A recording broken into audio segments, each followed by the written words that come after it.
لقاء قرب ربي بك روحي وقلبي قد صار رمضان مبارك لكل مسلم شهر الذي فيها ينزل القرآن Happy Ramadan to all Muslims. Mesdames et messieurs, bonsoir mbokk yi ñu ngi leen di nuyu di leen wax ni ñu ngi leen di wax ni dal leen jàmm ci suñu programme sur la 2 gis ngeen tey nag Ramadan Moubarak démb lancé nañu les couleurs gis ngeen suñu ay invité démb wax nañu ku ci nekk ci ñoom nan nga nar a ànd ak ñun ci Ramadan Moubarak tey nag maa ngi présenté wala di co-présenté émission bi ak Yaxam maa ngi lay nuyu. maa ngi lay fay Prince di nuyu képp ku nga xamante ne bii téléspectateur u RTS 2 nga di fàttali nag ne yéen a ngi ci émission album Ramadan alors c'est toujours un plaisir de vous retrouver alors c'est vrai que nag koor gi naam xëy na bés yi bëreegul waaye mi ngi dem et dañ ci fas yéene ànd ak yéen jusqu'à la fin alors justement Prince c'est un plaisir à chaque fois si plateau bi di feggoog ñi nga xamante ne bi macha allah ñooy féetewoo liggéey ba ca gën a bëri soxna Aïcha maa ngi lay nuyu. di la dalal jàmm bu baax a baax c'est un plaisir en tout cas de t'avoir sur le plateau. jërëjëf Yaxam maa ngi lay nuyu di nuyu sama grand prince et que je suis très heureuse de partager le plateau avec toi Prince c'est un honneur Yaxam bon toi tu es ma grande sœur mais yéen yow abi capoté là on dit dans weeru koor là de faire promotion non. oui donc ça faut me donner. y a pas de souci Aïcha ñoo ngi lay gërëm di la sant bu baax a baax Prince ñu ñëw ci Rougui waaw. Rougui la belle Rougui xam nga Rougui sànq maa ngi koy woowee docteur donc xam naa ni ren moom lépp ci weeru koor gi lu aju ci wàllub mbirub santé dinañu jàkkaarloo ak Rougui su ko defee ci biir album Ramadan bu ñu ubbee rek page bu njëkk bi comme wax na ko démb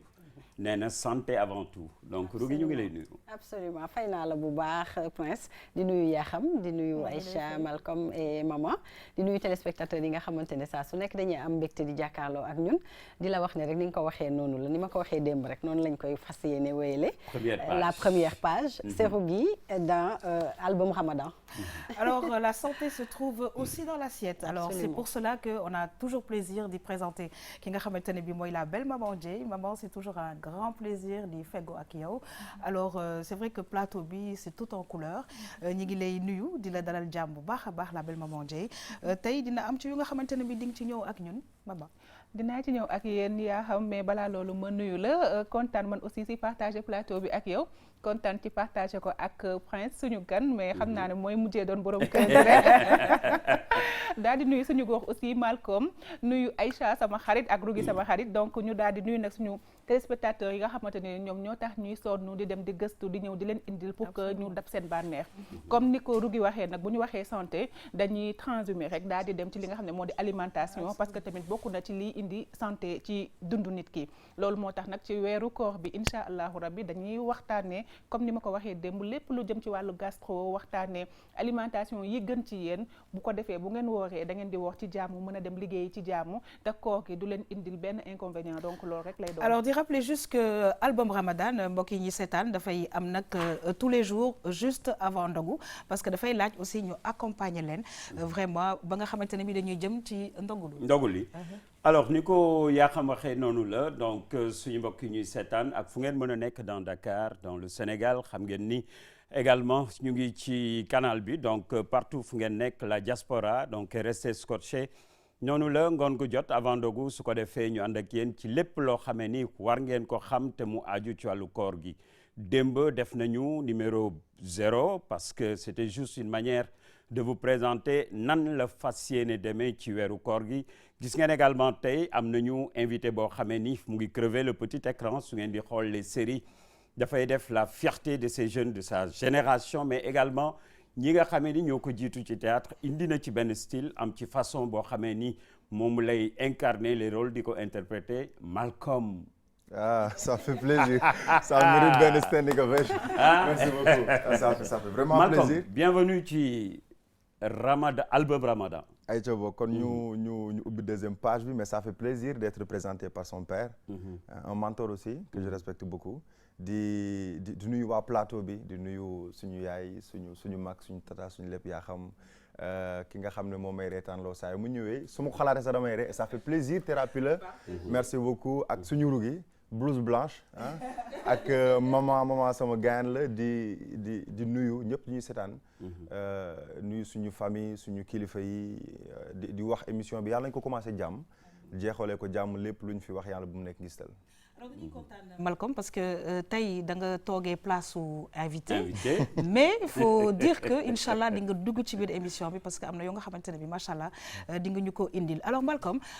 c'est très bien que ñu commencé album bi de cette façon et am la yow comme invité parce qu'on sait qu'au Sénégal weeru koor bi à chaque fois dañuy gis y a beaucoup de théâtre et cetera yu accompagner nit yi alors y a une dame peut-être xëy na bokkul ci wàllu koor bi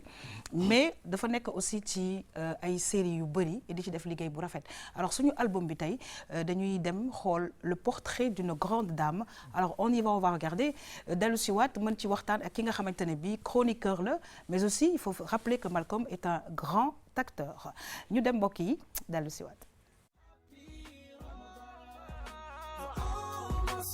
asalaamaaleykum maa ngi nuyu waa Sénégal yaa xam maa ngi lay nuyu bu baax a baax di nuyu DJ Prince di nuyu ñu toog ci plateau bi yëpp. waaw Awa Camara de artiste comédienne la boo xam ne macha allah yàlla def na xaw naa yàgg tuuti ci métier bi parce que xam nga métier moom boo ci defee ay 25 ans rek xëy na peut-être ñu bëri mën nañ la ci ràññee may sant yàlla bu baax a baax nag bi nga xamante ne suñu borom def na ma li ma doon muy lu ma bëgg nag. waaw maman Matel si dérapage mooy yaay joo xam ne dafa bëgg ak njabootam lu ñuy wax maman Poul. koo xam ne macha allah dafay taxaw si digganteem ak ay doomam bëggul kenn ku leen laal bëggul kenn ku leen jege kooku mooy maman Matel nga xam ne moom daal njabootam rek ñooy priorité am ci lépp lu muy dund si àddina. ni may ubbee sama album Ramadan tey rek def naa ko comme par exemple koor gi xëy na jot bi si suba gi lay gën a bari boo amee ku feebar nga dem seeti ji ko dama demoon dëkk sànq dem jaale ji ah yu bari yooyu da nga koy mën a dem dox si journée koor gi balaa ngoon gi di jot ngay ñibbi si sa kër. bu ma amee soxla tamit su ma xëyee suba teel def li may def rek damay daal di sol sama yére génn dem doxi ko boo amee ko feebar nga seeti ko boo amee dëj maar day taali ndax loolu fi mu ne dafa wër àdduna bi nga dem seeti ji ko ah boo amee sa mbokk boo gëj a gis nga dem seeti ji ko man noonu laay def chaque jour rek ak li may def su ma demul tournage nag parce que tournage bi mooy priorité ndax moom mooy sama métier. waaw nag ni muy dundee toog kooram yomb na bu ma xëyul dew ma tournage maa ngi si kër gi damay xëy dem marché. ku ne xam na ne man dama bëgg marché chaque jour bu ma xëyee bu ma demul tournage damay dem marché nduggi seet li ñuy togg yëpp ma ndugg indi togg ma nag parce que bu la yàlla may ak njaboot gu jigéen macha allah ñoom ñooy dugg si waañ bi togg ma dem nduggi ñëw su ma ñëwee heure julli jotee ma julli toog waxtaan ak sama waa kër ba heure defar ndogu jot ma jàppale leen ci yenn yu sew sewaan yi nga xam ne mën naa si jàpp maanaam ay defar jus defaral café segg ak yooyu noonu. waaw ci biir kër gi nag ñëpp yaay la ñuy wax ak sama ay doom yoo xam ne samay doom yu tuuti lañu samay doom yu càmmiñ lañu ñoom yaay yee lañ may wooyee ñii dañuy wax yaay yee ñii di wax yaay waaw noonu lañ may wooyee ci kër gi.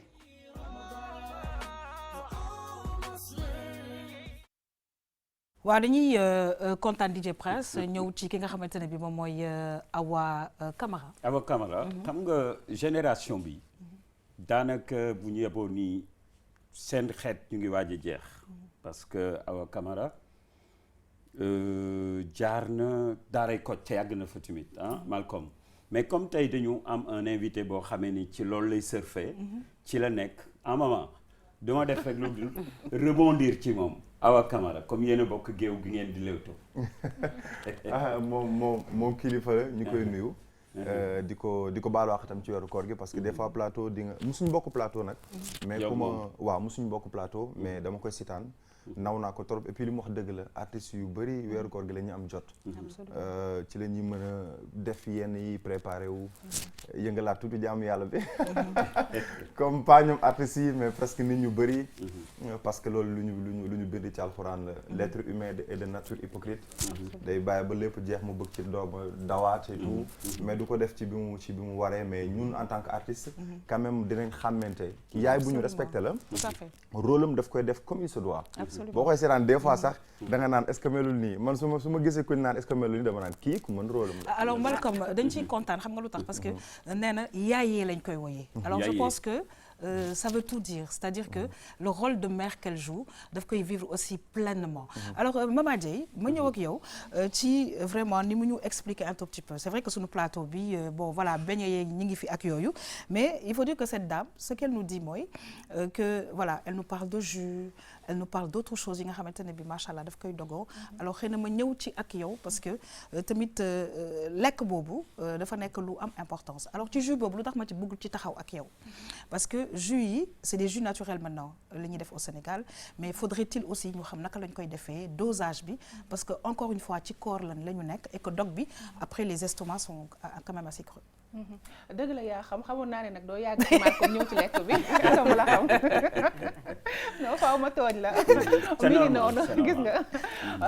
jus yooyu mu wax dafa am importance mais dafa raw ci koor gi parce que koor gi pour nit ñi bañ a déshydrater ci journée bi dañuy naan lu bëri maa ngi ko doon wax démb que ne ndox bi moom moo gën sax ñu koy gën di consommer mais terewul aussi jus bi baax na pour ñu koy naan mais dafa am lu bëri nuñ koy defee noo xamante ne moom mooy tax des fois dañuy yàq jus bi dañ koy naan rek noonu pour feesal biir mais vitamines yañ cay soxla fekk na ñàkk nañ ko ci biñ koy préparer parce que préparation jus par exemple kii bi mu wax nii ma jël benn exemple rek muy bisaab bi mu wax bisaab bi mu wax nii tey ñu bëri suñu yaay yi dañ koy jël def cin wala marmite daal di koy baxal te moment boobu ñu koy baxal ñàkk nañu lépp loo xam ne mais justement maman dinañu ñëw ci jus yi tout à l'heure mais justement problème bi baxal bi aussi c'est un problème parce que après da ngay gis acidité bi ci nekk alors xëy na ñu delluwaat ci Malcolm yow lan nga ci préféré bisaab jinjeer mais dama bëgg a dem ci maman est-ce que xam nga cette année am na innovation xam nga ndiir waa xam nga di tax. xam naa di tax. ul. xam naa loolu est-ce que xam nga yooyu ñoo nekk à la mode. cette année waaw. cette année di tax moom yàgg nañ ko bëgg. mais grand prince man dama bëgg sa introduction parce que ni nga duggee ci rubrique bi waaw c'est que da nga in quoi. oui léegi non man waxuma loolu de. xam nga la bëgg xam. noo xamee ne tendance ndiir la bisaab. ak ñoom seen. bon xam nga les pères de famille à chaque instant dañuy essayer di dab bànneexu seen ay njaboot. donc souvent xale yi ñoo leen di wax ni mais papa démb gis naa ci benn kër wala jaaroon naa Almadi ci benn restaurant. ñam naa fa jus ul waaw. donc man dama dem woo waa ji mu ne ma effectivement am na ul am na ndiir am na bon concombre yàgg na jus boobu yàgg na fi mais yooyu tendance bi la donc Aïcha pour ton information. à 19h bu ñuy dog waa ji lu mu wax démb nee na non kële ci xëdd bi la wax dogu dafa am dog am bu ñuy ndogu waxuma bu ñuy dog bu ñuy ndogu va chercher pour je vais chercher pour ma maman.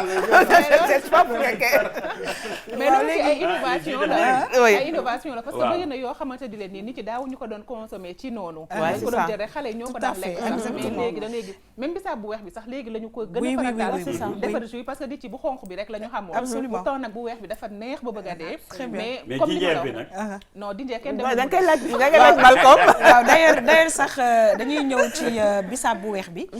parce que loolu tamit am nañ ci benn élément c'est vrai que xonq bi lañ doon def le plus souvent mais weex bi c'est aussi délicieux surtout nag bu seddee bu baax alors avec la complicité de notre réalisateur ñu dem xooli élément bi mbokk yi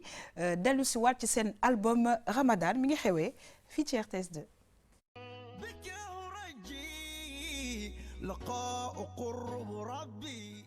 man nag koor moom farataaluma di togg ceeb lu bari ndax sama waa kër ñu bari bëgguñu ceeb dañuy faral di togg léeg-léeg ñu togg ñaari cin ceeb bu ñu koy togg 2 ou 3 fois lañ koy togg ci koor gi léeg-léeg ñu def ay vermicelle def suñu fiir léeg-léeg ñu togg suñu ginaar wala yooyu daal la ñuy faral di togg lu baree bari ci koor gi du saf kaani du saf xorom du saf poobar na yem rek parce que xam nga loo toggee lu saf kaani nga xëy bëgg a woor day xaw a métti mooy dañ koy togg mu yem rek togg ko comme ni ko sénégalais yi di toggee togg ko mu neex nga xam ne dina ni saf ci làmmiñ neex ci làmmiñ te du ëpp waaw man nag su ma dogee damay naan ndox mu bari dama bëgg ndox parce que su ma dogee damay naan ndox mu bari jus nag moom dama bëgg lu naturel waaw en général bisaab lay faral di defar wala ma defal jinjeer loolu rek la ñuy def ci kër gi fii bisaab bu weex wala ñu def bisaab bu xonq mbaa ñu def jinjeer naturellement nag waaw dañuy def naanaa la ñuy def suukar def sucre vanille tuuti yooyu daal la ñuy faral def mais duñ ci def yeneen produit di ñaanal ñëpp jàmm ak salaam di ñaanal ñëpp xéewal gu baree bari incha allah si koor gi di ñaan yàlla mu nangul ñu lépp luñ ko jaamu si koor gi yàlla may ñu kàttan ba ñu àggali ko ci jàmm or ko ay at yu baree bari macha allah di ñaan Sénégal yàlla na fi yàlla def jàmm di ñaan mbas mi fi nekk si réew mi yàlla na ko fi yàlla jële ba kenn dootu ko dégg fenn ci àddina si daraje Seydina Mohamed di kontaan lool ci waa RTS 2 di nuyu ñoom Yakham ak ñoom Prince di leen wax kontaan naa jàngeen jëf yàlla na yàlla fay leen. Voilà. mais ñun ñoo la gën a kontaan xam naa ne yaa ngi toog di ñu seetaan yor sa jus parce que waxtu wi la mais démb doon naa wax également les sponsors ne leen il faut que ñu prier leen c'est-à-dire Leewtoo xam nga olof moo naan prier. xam nga luy prier. oui prier. oui prier mooy invité en wolof quoi noonu la ñuy wax donc ñu ngi leen di invité à ce que ngeen ñëw ñu ànd ak yéen su ko defee ñu def benn genre. ñu brandé fii salle bi en produit nekk fii ñu koy jaayal ñu leen koy jaayal en même temps di ko wane waale alors dañuy rebondir un peu ci li mu wax ci bisaab bu weex bi est-ce que couleur bi gisu leen ni daf ci am leneen lu mu ci def wala couleur bi normalement noonu la alors comme ñu ngi ci album Ramadan et que la page actuellement que nous sommes en train de tourner c'est la page de Maman Dieye et donc sànq ñu ngi ciy wax maman ñu ñëwaat ci bisaab bi nga xamante ne moom la ñu won en dernier expliquer nañu un tout petit peu naka lay dogee mais maman ñu ñëw ci bisaab bi parce que je rappelle encore une fois que maman en fait spécialiste la ci wàllu togg ça il faut pas l'oublier. waa couleur bisaab bi couleur bu naturel bi la defu ci dara. defu ci dara donc couleur bi couleur bu naturel la gis nga montre bi nu mu def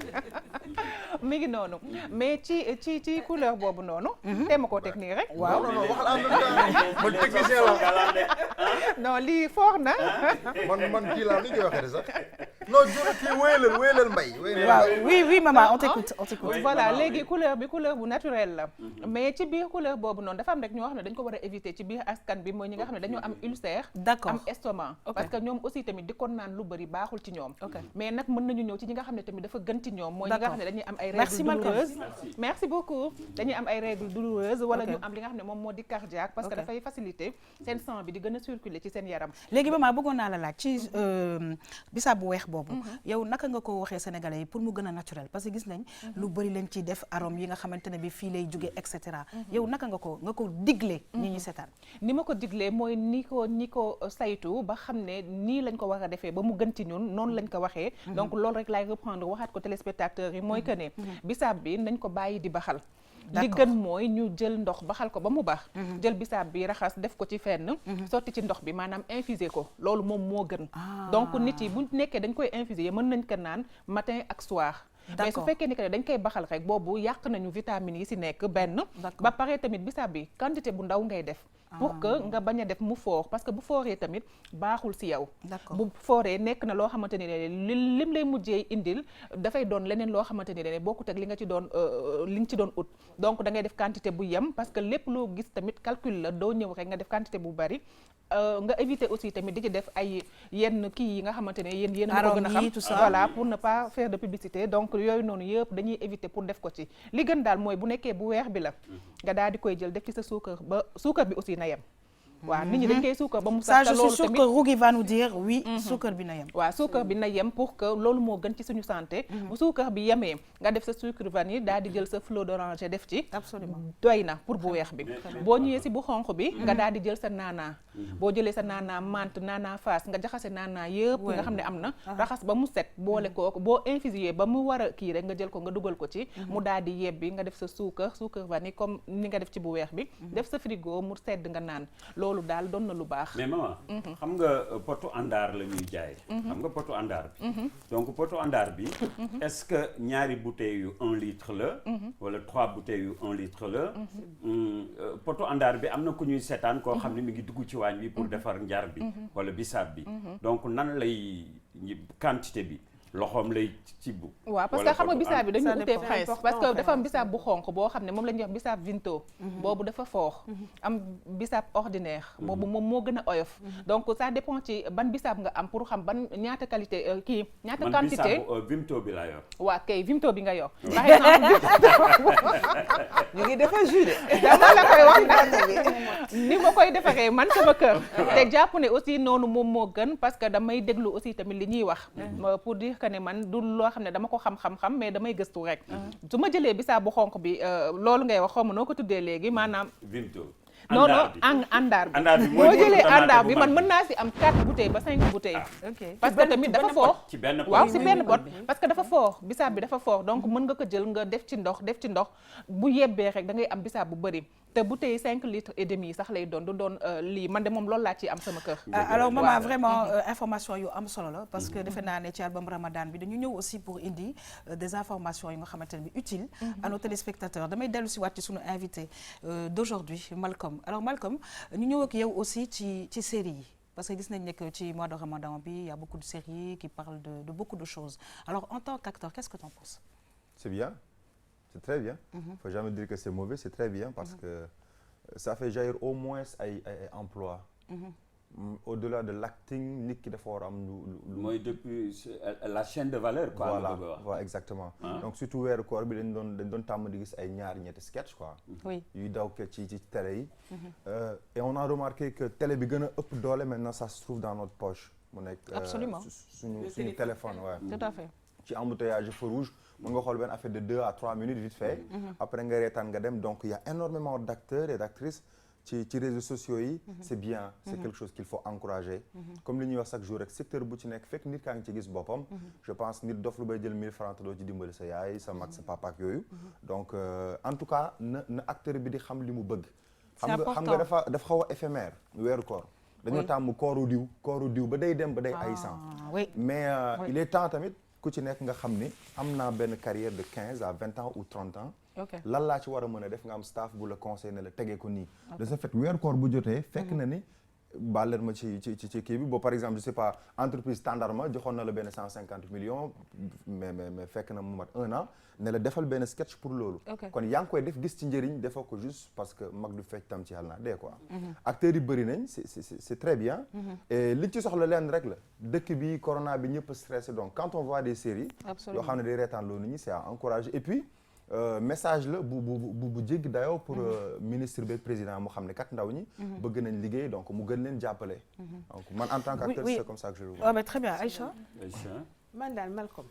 xam nga yow sama rakk nga sama xarit nga sama collègue nga Malcom j'ai une question à poser xam nga man sama rubrique. Elle est adorable. Ouais, je l'aime bien. Oui. J'ai une question à poser. Info intox. Xam nga weeru koor gi y a beaucoup de choses qui se disent yoo xam ne c'est vrai que doo oustaz. mais si doo oustaz mais tu es un homme. léegi dañuy ne ci weeru koor tu dois pas garder la salive. Est-ce que c'est une info ou c'est une intox d'après toi? J'ai pas dit que tu es spécialiste et puis on dit aussi de ne pas se brosser. Ça fait rire en tout cas dafa am benn. moi je te pose mes questions difficiles. Oui. Non sérieusement parce que. ah ouais. mais salive mënoo génn lépp li nekk sa gémmiñ. loolu mis à part dîner nit normal du xalaat. et c'est pas le moment d'ailleurs ak Covid bi. c'est vraiment pas le moment de sortir les salives. dafa am yoo xamante ne c'est pas le moment. dafa am yoo xamante c'est pas le ne moment ci sama xel bu gàtt. fait nit ñi dañ ko weeru koor bu jotee. nit ñëpp dañuy bëgg a forcer ay questions nit ñëpp dañuy bëgg a baax nit ñëpp dañuy bëgg a dugg ci dîner par force nit ñëpp dañuy changer solo pour lan. En fait, ça, c'est l'hypocrisie de l'être humain. En fait, ces genres de questions... Malcom, par contre, on a le droit de celle-là. Please. mais mis à part loolu noonu. xam nga des fois ñun ñi ñëpp daf ñuy dal ñu xëy un bon jour ñu woor. Pourquoi? Parce que dañu am bëggal ci yàlla. loolu daal ñun ñëpp dañ koy def. donc nekkul weeru koor entraînement la quoi. Absolument. donc am na ñoo xam ne dama ko doon dégg mais dafa am tam benn xisse boo xam ne. nekkul ci alxuraan. mais dañ ko doon raconter ne dafa am ko xam ne dafa wooroon. ba weeru koor di jeex. bi weeru koor bi di jeex. mu ne pour que dafa joxante rendez-vous yàlla ci àll bi. boo xam ne day dégg baatam na dem mu soccu defaraat gémmiñ mu raxasam comme que buuram lay dajanteel. dëgg la mais bi mu demee dafa dégg benn voix ne ko demal nga wooraat lu ëpp li nga wooroon parce que xet bi ni mu mel toroxtàng bi ni mu mel. noonu la ko yàlla bëggee. loolu tënkuwut ci alxuraan loolu peut-être diggante moom ak yàlla la ok mais ñun ñi xoolal jamono bi Covid am na mais kan mooy nangu foo romb tey nga tufli tout à fait wala yenn affaire loolu diine préparé na ko à l'avant c'est vrai même sax ablution boo seetee nekkul sa biir lay raxas mais humainement da ngay set boo seetee booy jàpp lu bëri da ngay set imagine toi nga def benn diw sa yaram mun na ci def 24 heures mais boo demee ci dermato bi danaa la carrément lii baaxul da lay indi cancer peau wala dara donc nga garder salive sa bopp ngay sax alors juste rappeler que sallallahu alayhi wa sallam dafa fonkoon soccu et je pense que vertu soccu ñu ñëpp xam nañ ko Rougui docteur Rougui xam naa da ngay xaar yow instant bi nga xamante ne bi ñu ngi ñëw ci wàllu santé parce que tey ci nutrition ngay wax ak ñun dinañ ci ñëw ak ñun mais je pense que lii tamit ñuy wax ni dafa bokk tamit ci santé parce que il faut laver la bouche il faut se laver les dents il faut laver la langue absolument et cetera soccu mën na ko brosse mën na ko mais bon comme Aïcha mi ngi wax info intox ben écoute on demandera à qui de droit mais bien sûr et xam nga l'islam déjà dafa bëgg lu set dafa bëgg lu rafet dafa bëgg lu taaru ak lu jekk donc rien que pour ça même bu dul Ramadan tey jii boo doon julli dañu ne da nga sol sa yére bu set nga sol sa yére bu baax bu élégant nga parfumé wu sax nga doog a jàkkaarloog sa borom loo ko ñaan mu may la ko donc rien que pour ça war nañu taaral jikko yi te dara jaru fi nag defe naa ne nga woor ba pare nag foo romb di tufli wala ngay jaru ko vraiment jaru ko parce que salive defe naa kenn war ko mën a dajale sax ci sa gémmiñ boo dee nit ku set wala nga am benn tenue bi nga war koo mën a dajale ba war koo mën a génnee je pense que buy ñëw par tuuti am na noo mën a gérer xam nga l'islam dafa nekk mbir moo xamee ni dafa simple absolument nit ñi ñoo ko compliqué loo exactement et que nit ñi dañuy am situation ñu taillé ko sur mesure par exemple bu la arrangé nga ni lii l'islam nee na d'accord nañ ci c'est comme la polygamie c'est comme la polygamie bu la arrangé nga ni d'accord nañ ci bu la arrangé wul nga ni d'accorduñ ci mais moi je pense que nit du ñu ay xutba du ñu ay imam te du ñu ay oustas mais bon sens moo lay permettre nga mën a comprendre que ni waxuñu la bul jël brosse à dents waxuñu la bul jël soccu xëy na liñ ciy xalaat te mu nekk ci ginnaaw loo xamee ni yow sa bopp sa conscience moo lay permettre nga xalaat lu ni mel mooy nga bañ a avaler parce que dañuy bañ mu traverser bu traverser doute day subsisté wu nit ñi dañuy commencé di xalaat ndax dëgg loolu dëgg def nga ko wala defuloo ko. te presque doguma la dégg naa sax ñu naan dajale bi moo baaxul. nee nañu ci boobu ci ngay am mel ni dafay xaw a feesal sa biir wala dafa mel ni dafa am loo bëgg a naan pour que mu aider la ci xiif boobu donc dajale bi moo dul yoon dajale ba mu bari nga wan na loolu la ñu tere. xam nga loolu la ci bëgg a tere. waaw nañ ci benn affaire parce que soo ci yëpp yemuñu dafa am yoo xam ne dafa am cafka donc cafka boobu noonu mën na tax yow nga dog sa koor donc nekk lu ñu recommandé sax yow nga woor ne da ngay soccu boo jëlee tamit pat bi nga nekk ne da ngay brosse bu fekkee ne commencé nga koor bi aussi tamit dafa am cafka mën na dog sa koor yaa ngi comprendre mais suñu génnee foofu sax ma rejoindre Malcolm tuuti du ma ko rejoindre sax laay bëgg a wax ci li mu wax ci affaire suñu habillement ci koor gi xam nga tey si biir Alxuraan man jot naa jàng tuuti mais tey li ma jàng man si sama diine mooy que ne nit bu fekkee ne da nga woor weeru koor boo daan lekk fu la neex weeru koor permettre luñ la loolu parce que nit yi dañu woox da nga leen war a sóor waroo lekk seen kanam de même aussi tamit bu fekkee da nga daan sol lu la neex mënoo soloo tamit noonu parce que mën nga dog kooru keneen donc man du ma mën d'accord que ne nit yi dañoo hypocrisie la que ne ñun tey bu koor bi jotee ñuy nekk di changer nu ñuy soloo da ngay gis ne que ne sax duñu motiver à la limite nit yi nga xam ne ñi ngi jéem a di soloo nenn ni bien vrai que ne soxlawuñu sax motivation pour loolu noonu ñun ñoo war a xam ne loolu la ñu war a def ñu def ko mais du moment que ne bu koor gi ñëwee dañ ciy góorgóorlu maandu nag foofu la ci yàlla waxee ci Alxuraan mais tey jii bu fekkee ne nit yi bu ñu wóoree bu ñu soloo da ngay romb sax ni ñu naan la ay ni nga waane ay seytaane nga sa musóor bi di lay wax ay baat yu sew yoo xam ne yow doo ko comprendre mais maman man je suis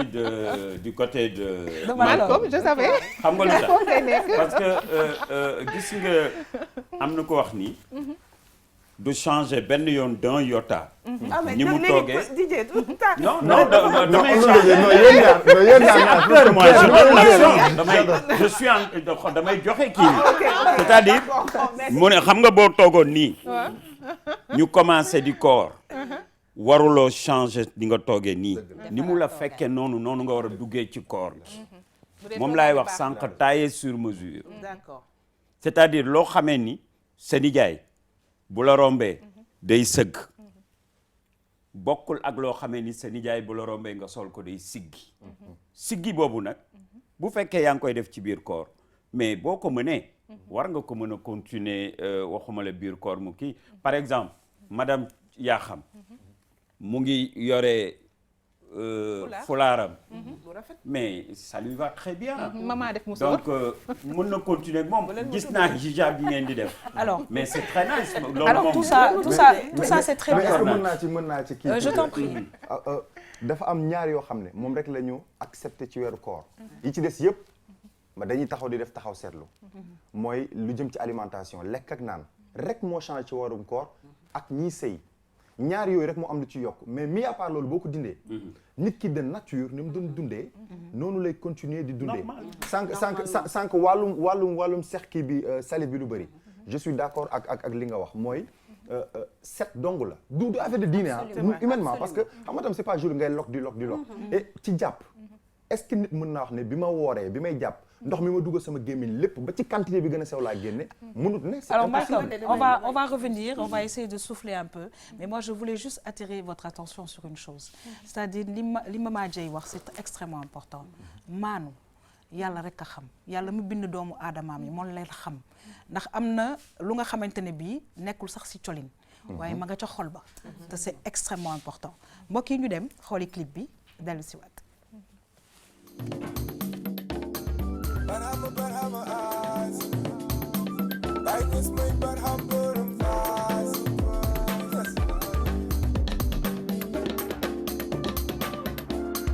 Baay ruuyi mooy baay docteur xooli moo di baay billahi moo nëbbu boppam wane yàlla ngel beetam bëggeeloon bëggeel moo di baay waaye xamuñ ko waay sa nooni bañuñ la baay dañ la réeré billaay ñi toppee leer ba jaadama xàmme nañ la yow baay ñang naan min ka illay ka te min ka moo di baay yaa xar xool yi sol ci maari foto billaay arif yaa ngay sikkar la ilaha illallah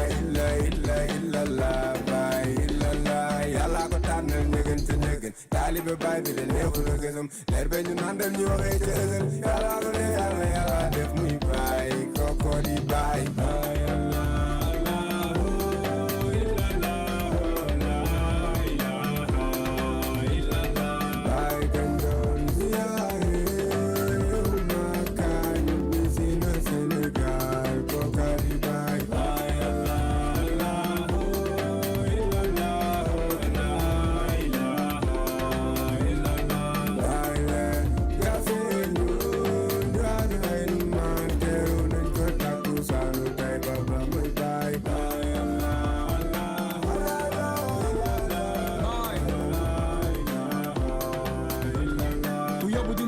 fu diine bi agul tuubalay junni nit ci benn ngoon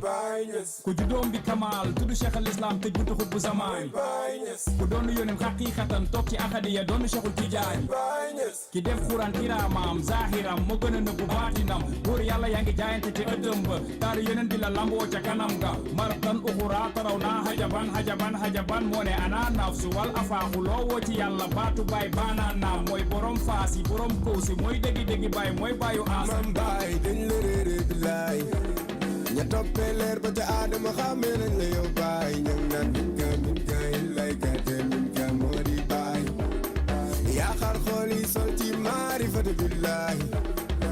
arif yaa ngay sikkar la ilaha illallah illallah baay illallah yàlla ko tànnal njëgën te njëgën taalibe baay bi de neexul gësum leer ba ñu nandal ñu waxee yàlla ko def yàlla def muy baay kooko di baay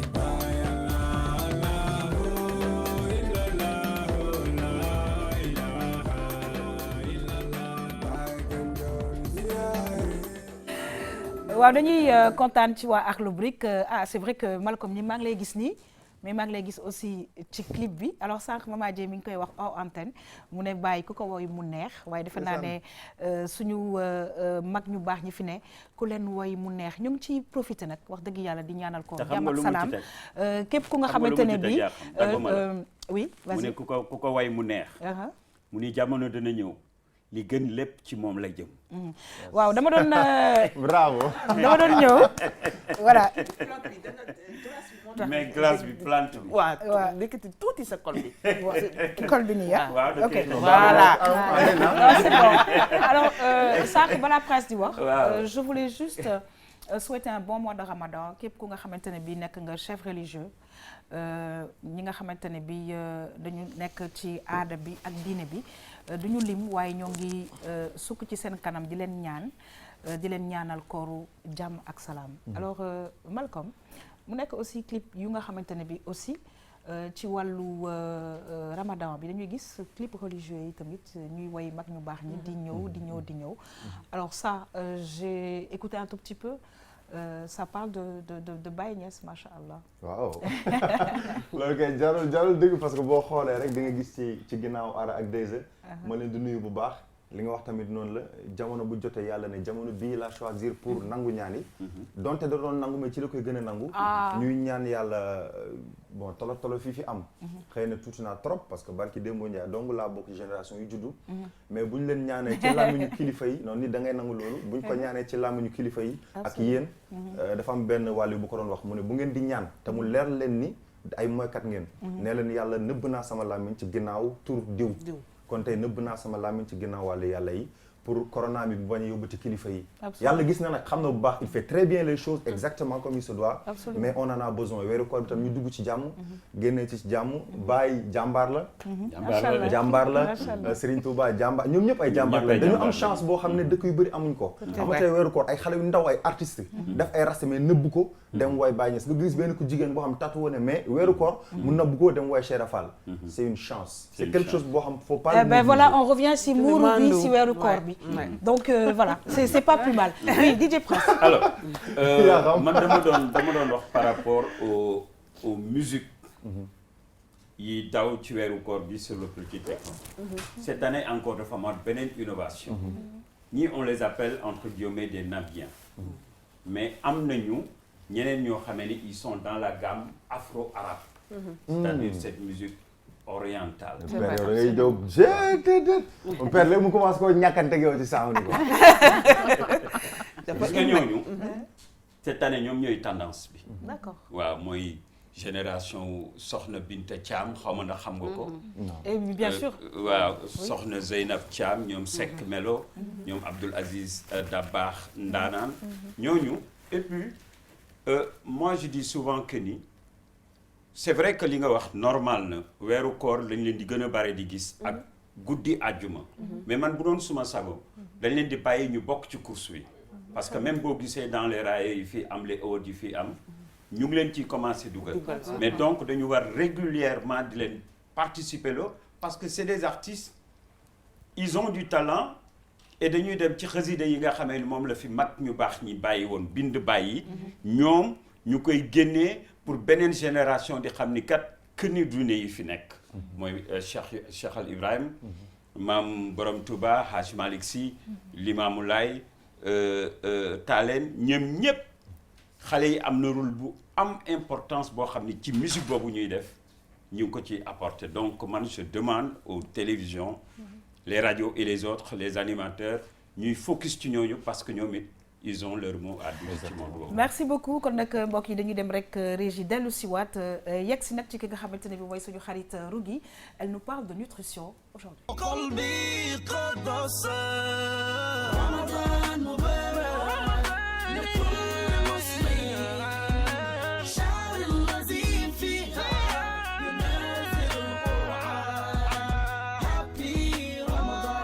waaw dañuy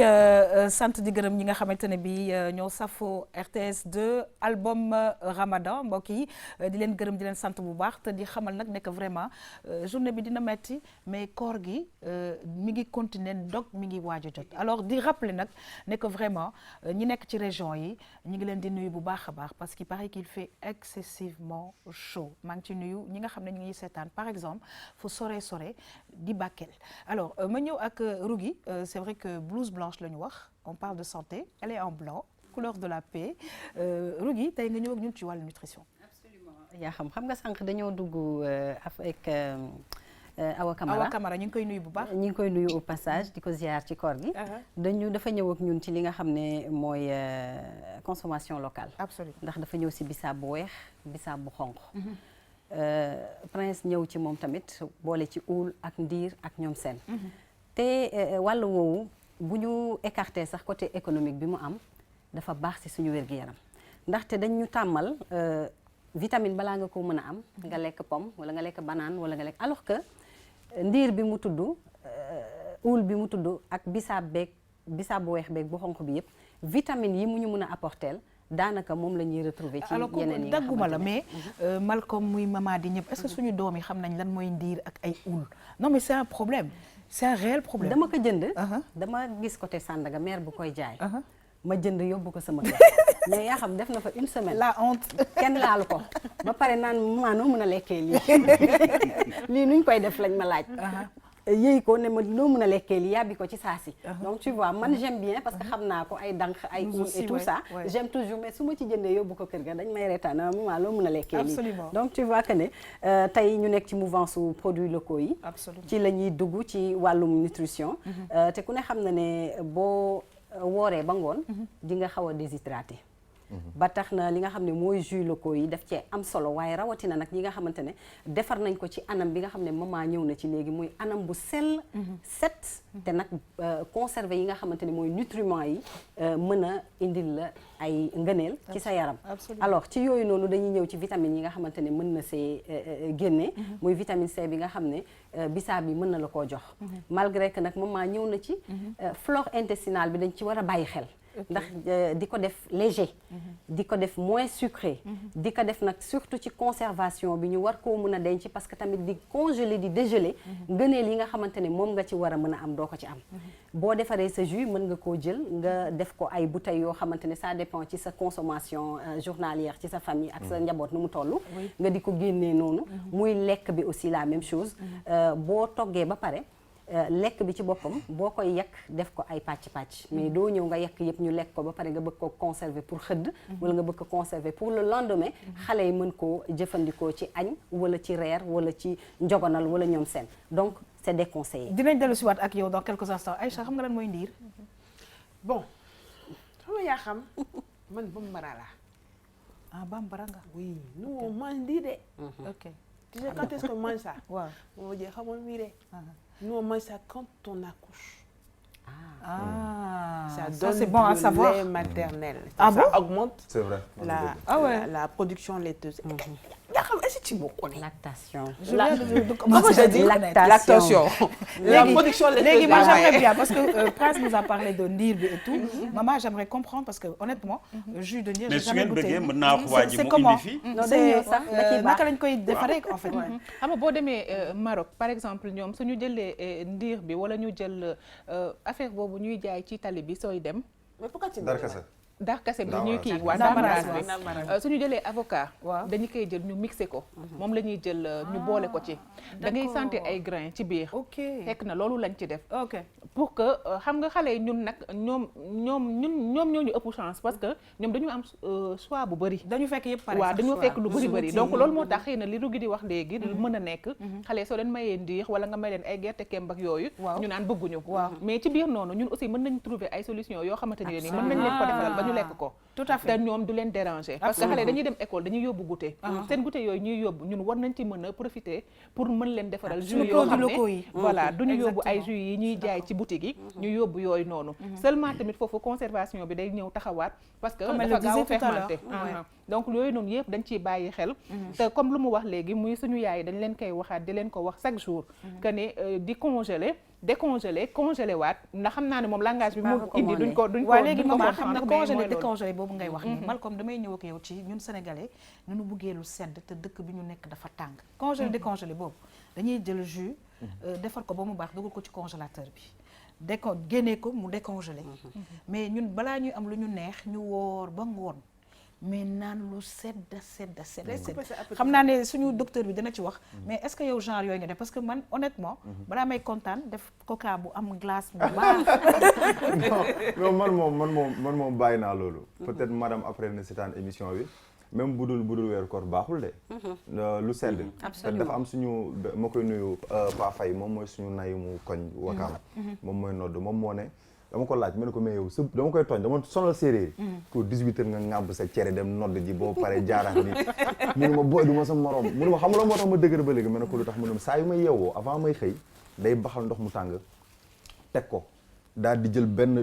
kii xorom tuuti wis ko ci biir nee na ci lay naan nag ci naan di wér de ba pare doog a dem noddi ndox ak xorom waaw ak ndox mu tàng mu ne ma bu avant muy tëdd day baxal ndox mu tàng bu bëri ci cafetière di tànk di naan ba gémman dem tëddi ma ne ko lu tax mu ne ma parce que chinois yi ak japonais yi bu ñuy lekk di nga gis ñu teg benn genre kii satala genre yu mel noonu quoi mais ne ko lan moo ci ne mu ne ma du jus c'est juste de l'eau chaude depuis lors boisson gazeuse xaw ma kañ laa ko gëj a naan même jus yi xaw ma sax nuñ ko defaree moo tax ndox mu tàng bokk na ci li may gëj a naan moo tax yenn feebaru sew yi doo ko am man je me dis à force de nga topp culture keneen toi en vrai tu es qui en sa culture en loo defar en loo kii dañuy dem ba dañuy perte notion boobu mais sans complexe ndox mu tàng lay naan mais c'est génial su may lekk damay xool bu baax li may lekk oui mais yaa xam damay dem ci li maman wax maman sànq da nga ni xale yi ñoo ñu ëpp chance parce que dañu ñëw fekk lépp tegu non pour man ñun ñoo leen ëpp chance parce que ñun dañu fekkee produit naturel donc xale yi nag dañu ñëw fekk ay produits yoo xam ni dañ ko renforcer ak ay VA ay valeurs ajoutées yoo xamee ni day dem conservateur et autres nga ni conservateur yi ñuy def ci jus yi parce que jus déjà boo ko bëggee nga defar ko nga dugal ko ci congélateur bi wala au frais li tax ñu koy congeler mooy conservation bi la ñu amul surtout jus locaux yi donc quand c'est fermé hermétique tu peux garder au frais mais dès que c'est ouvert nga entamé ko commencé ko utiliser ba pare boo ko tëjee dugal ko au frais au bout de 2 jours wala une journée sax par rapport ak fraîcheur bi dafay fermenté wu donc moo tax ñu ci ajouté nag conservateur yooyu nga xam ne c'est nuisible pour la santé waaw léegi nag pour ma tëj sama chapitre bi moo tax ngay bokk ak nit service muy dem retraite ñu ni la kii 60 ans la am nga ni du dëgg absolument parce que à la base li mu doon jëfandikoo moom la génération 90 jëm kaw ñëw si biir ci ay transformation yu bare ñu jox leen ko ñu lekk seen doole seen kattan ak bële du doon benn. Alors c'est juste pour encore une fois je vais me répéter la santé se trouve dans l'assiette. Alors dañu am benn vidéo surprise boo xamante ne bëggoon nañ ko partager non seulement ak yéen mais avec les téléspectateurs qui nous regardent ñu dem dellu si waat. bu rafetee yàlla ak yow. waaw nañu bàyyi xel loole bu ñuy maye may bu ëpp rek. jërëjëf léegi nag comme fi ngeen jógee dafa sori da ngeen di ñëw ñu daal tàcc reer ba ñu reerandoo ñun ñëpp. Ah, the dinner? Oh, I don't have time. No. Mbaxal mu tooy la. The Pouj Patch one? Oh my God! Hey, $2 million. Voilà da nga leen ko doon wax et je pense que sénégalais yëpp xam nañ ko Malcolm bu nekk acteur bu mag doo ko waxee sax si kii bi. The Pouj Patch one. mais nag Pouj Patch boobu ngay wax dafa mel ni nag bokk na nag tamit ci plat yi nga xamante ne bi baax na ci yaram te ñun jigéen ñi dañ ko sopp góor ñu bëri bëgguñu ko mais c'est trop bon. non mais ñaar ñi xam naa dinaa dem ministre de l'intérieur dama am plainte bu may déposer pour sama soxna Ami ak Anna ngir yàlla mbaxalu Pouj Patch foo séenati ñu ngi dem Liberté 6 xaw ma rond-point 6 pour jënd ji laxas ngir yàlla nañ leen tëj 48 jours wala 2 mois parce que dañoo sonn yéen li nekk ci mbaxalu Pouj Patch laa xamul. mais nag dinaa la wax dara de gis nga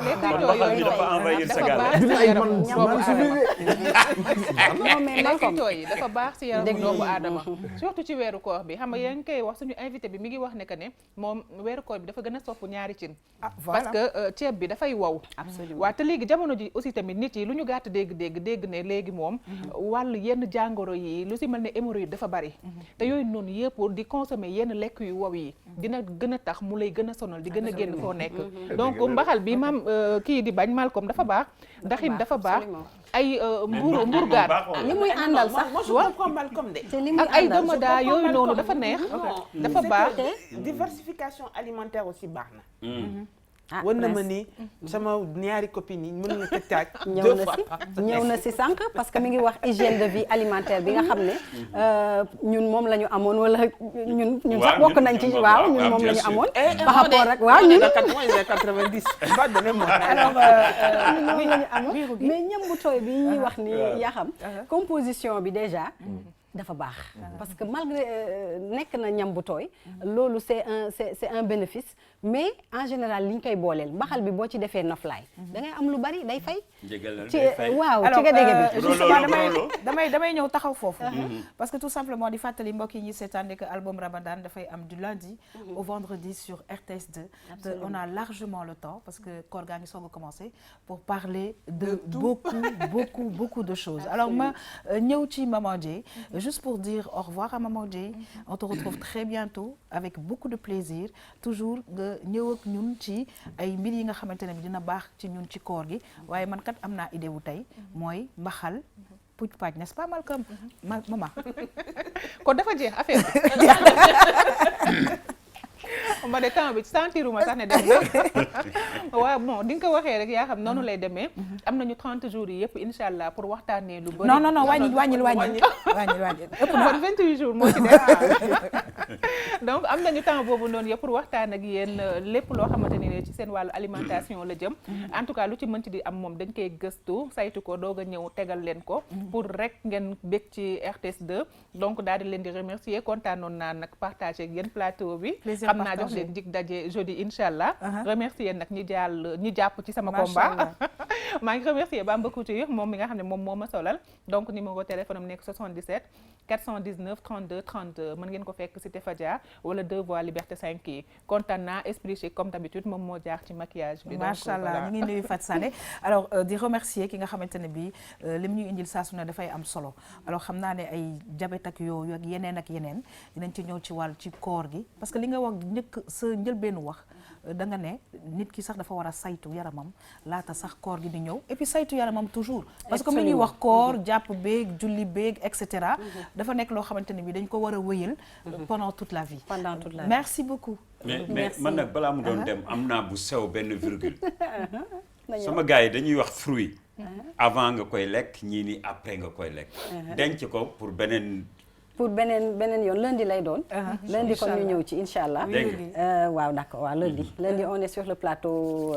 santé ou sport rek ça dépendra de Yaxam voilà donc di leen remercier téléspectateurs yi nga xam ne saa su nekk ñi ngi am mbégte di jàkkaarloog album Ramadan di ñu seetaan di leen wax ne rek lundi ñoo ngi fi alors ki jaar ci sañ-say nag Calebasse d'Afrique la Liberté 4 merci beaucoup merci magnifique les gars merci ñu ngi teg ci 77 989 78 78 fële ca Liberté 4 yaa xam. Merci beaucoup on te retrouve très bientôt alors info intox donc Aïcha xuusagul bu baax sax mais xam naa ne am na yenn info ak intox yu nga xamante ne bu ñu ko indee man c'est le wolof qui va plutôt me faire non je prends des cours maintenant c'est vrai oui léegi dem sama wolof dafa leeragul mais maa ngi gëstu maa ngi jàng du wolofu Coach Barma mais ce sera pas voilà c'est plus le wolof ou papalo wala loru machin intox après nag ñu koy faram fàcceel ok intox en wolof ak info bi non info bi xam nañ ko xibaar waaw intox waaw merci mooy lu leer ak lu ñuy laam-laamee merci beaucoup Prince yaa xam jërëjëf Malcolm merci à tout le monde aux téléspectateurs de la RTS de kontaan naa trop ci bokk ci émission bi neexoon na toog et donc bu mu gudd tu vas encore parler français vas-y vite donc je suis habillée par Ivoire Tendance donc moo jaar ci rafet bi et 77 367 77 57 ma bàyyi la nga tàggoog Malcolm ben l'artiste j'adore ce kii bi sa mbaxane mi waaw style bi très nice c'est un style quoi waaw style la boo xam ne sacrifice laa ko tuddee sacrifice de sama maam mooma laajee mu ne ma ni nga doojee lu tax nga sol mbaxane mais ne ko sacrifice la yàlla moo ne sa jeunesse day am loo sacrifier et j'ai sacrifié ma jeunesse pour garder sama identité non seulement culture sama religion pour wane ne ndaw laa bëgg naa nekk artiste mais du ma mës a fàtte man maay kan sama diine loolu samay principe la quoi c'est ça que j'ai sacrifié quand même. Ça a été un plaisir. merci beaucoup kontaan naa bu baax ci dalal bi. rëy na parce que ku ci nekk ak li nga mérité. mais xam naa ne mérité wu ma toog ci place bi am na kilifa yu fi war a toog. géej naa toog ci télé mais damay dafa am koo xam ne il faut que ma jaale ko muy sama père bopp père Thione. parce que peut-être ñu bëri yëguñ ko woon mais daf ma doon wóolu këram un jour daf ma waxoon juste nii rek dernier jour mi. Il m'avait dit xale nga mais dama la wóolu pour nga nekk sama créateur de contenu peut-être loolu nekk lu siiw parce que am na liggéey bu mu doon dëgmal il m'a appelé moom ak Awa ak beneen waali bi mu ne ma bul xeeb sa bopp mais gis naa li nekk ci yow ba ngay dem di liggéey ak que ça soit tey mu nekk ay canal ak yeneen def naa la sama créateur de contenu et ma fa doon dem ñuy añi mu may jiite julli donc bi mu génne àdduna je voulais pas témoigner ça ci site internet yi parce que gis leen ma lay doon j'ai préféré bàyyi ba mu jàll pour wax ni wàllu bu mag la woon nit ku kamal la woon du ñu toog ci télé te duñ ko jàll di jàll ñëpp tam ñu génn àdduna di wax ni plateau bi neex na sponsor yi tamit fii place la boo xamante ni si gars yi dañ fa war a ñëw carrément di wax phrase boo xam ne gars yi yàgg gën ko dégg ci man muy jërëjëf Baye Niass boo amul àpp je pense que ni loolu la ñuy jeexalee di remercier encore une fois sama yaay parce que le 11 bi passé moo nekkoon sama anniversaire mais bi ñu koy feete bi ñuy dagg gâteau bi dañ ne ma ndax mën naa lekk mel leen non parce que beneen notion bu médiocre la ñu am ci anniversaire au Sénégal ngeen baal ma on pense que l'anniversaire c'est pour la personne c'est faux l'anniversaire c'est pour la femme au fait c'est vraiment pour la maman parce que jour bi ngay anniversaire dagg gâteau di fo mais elle souffrait d'une manière boo xam ne xamoon ndax day dund lay dee yaa yu bëri génn àdduna si bu ñuy joxe doom donc c'est en fait c'est médiocre c'est moche c'est pas joli du tout que tu fêtes ton anniversaire aisément. Ok. Anniversaire, je pense, c'est pour la femme. Merci beaucoup, Malcolm. Alors, on va en profiter justement pour souhaiter un joyeux anniversaire à l'un de nos caméramans, Massayer Thiaw. Son birthday is today. Happy birthday, muy nit ku baax, machallah. Yal na Yàlla may la gudd fan.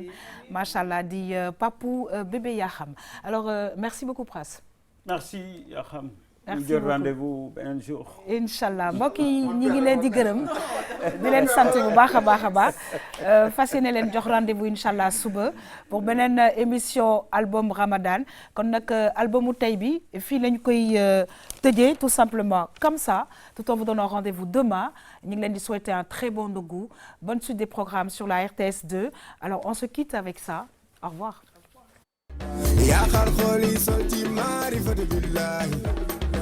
Arif yaa ngay sikkar la ilaha illallah illallah ba illallah yàlla ko tànnal njëgën taalibe baay bi de neexul gësum leer ba ñu nandal ñu xëy yàlla ko def yàlla def muy baay koko di baay